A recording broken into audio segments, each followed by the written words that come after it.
மன அழுத்தம் நீங்க வள்ளலார் சொன்ன ஒரே வழி. கண்மூடி ஒரு ஆழமான மூச்சு இழுத்துக் கொள்ளுங்கள். இந்த நிமிடம் உங்கள் கவலைகளை எல்லாம் வெளியே விடுங்கள். இன்றைய மனிதனின் மிகப்பெரிய நோய் வறுமை அல்ல, தோல்வி அல்ல, மன அழுத்தமாகும். யோசனைகள் ஓய்வில்லாமல் ஓடுகின்றன. எதிர்பார்ப்புகள் சுமையாக மாறுகின்றன. உறவுகள் கூட ஒரு அழுத்தமாக தோன்றுகின்றன. இந்த எல்லா நிலையையும் நூற்றாண்டுகளுக்கு முன்பே உணர்ந்தவர்தான் வள்ளலார் ராமலிங்க அடிகளார்.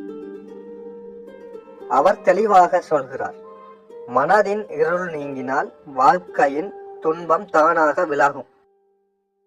வள்ளலார் சொன்ன ஒரே வழி மந்திரம் அல்ல, கடும் தவம் அல்ல, உலகத்தை விட்டு ஓடச் சொல்லவில்லை. அவர் சொன்னது உள்ளே ஒளியை காணு என்பதே. மன அழுத்தம் எதனால் வருகிறது தெரியுமா? நாம் எப்போதும் இறந்த கடந்த காலத்தில் வாழ்கிறோம். இன்னும் வராத எதிர்காலத்தில் பயப்படுகிறோம். ஆனால் நிகழ்காலத்தில் இல்லை. வள்ளலார் சொல்கிறார், நீ இப்பொழுதில் நிலை பெற்றால் மனம் தானாக அமைதியடையும். அதற்கான வழி என்ன? ஒவ்வொரு நாளும் சில நிமிடங்கள் அமைதியாக அமர்ந்து வெளியே எதையும் தேடாமல் கண்களை மூடி புருவ மத்தியத்தை நினை. அங்கே ஒளி இல்லை என்றால் கூட பரவாயில்லை. தேடாதே, எதிர்பாராதே, அமைதியாக கவனிப்பது மட்டும் போதும். இதைத்தான் வள்ளலார் அருட்பெரும் ஜோதி பயிற்சி என்றார். மனம் அமைதியாகும் போது அழுத்தம் தானாக கரையும்.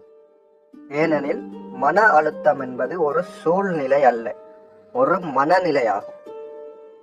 நீ உள்ளே அமைதியானால் வெளியே உலகம் உன்னை தொந்தரவு செய்யாது. வள்ளலார் சொன்ன ஒரே வழி இதுதான். கருணை, அமைதி, உள்ளொளி நினைவு. யாரையும் குற்றம் சொல்லாதே, உன்னை நீயே தண்டிக்காதே. எல்லா உயிர்களையும் உன் உயிர் போல் உணர்.